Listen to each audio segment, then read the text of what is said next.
Hi, we're doing chapter 1, verse 7. Kol hanechalim holchim el hayam, all of the rivers go to the sea, v'hayam ineno maleh, and the sea is never full. El makom shehanechalim holchim, to the place that these rivers go, sham heim shavim lalechet, there they continue to go. So we're continuing this theme of the four elements. Obviously this one's about water, and cycles in nature, in human nature, in environmental world nature, and the insatiability and the constancy of what happens. So again, we look at the symbolism. So water is very often representative of Torah, of wisdom.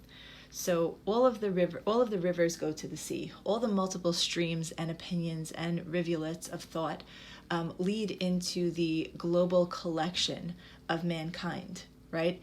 And no matter how much we think or we write or we publish or we share, there's always more information, more wisdom, more moral dialogue being generated. It's never malay, it's never full. No matter how many individuals or generations will generate this information, we're always going to keep coming up with more to share.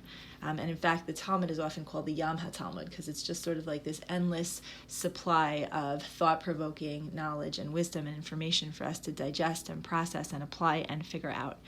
And the second half of the verse, El makom shehanechalim holchim, to the place where the rivers go, sham heim shavim lalechet. So again, we talked about dor halech v'dor ba, generations come and go, the sun rises and the sun sets, the wind blows back and forth. So there are these symbolic natural forces that represent the different aspects of self within the individual, different types of people, different energies that are out there in the world.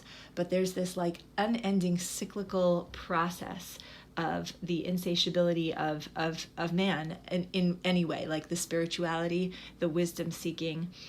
One of the midrashim actually talks about money, that it also says ohev kasef lo yisba kasef. Somebody who loves money will never be satiated with money. Somebody who loves wisdom will never be satiated with wisdom. And this insatiability he's not making a value judgment on it. He's noticing it, he's observing it and commenting on it.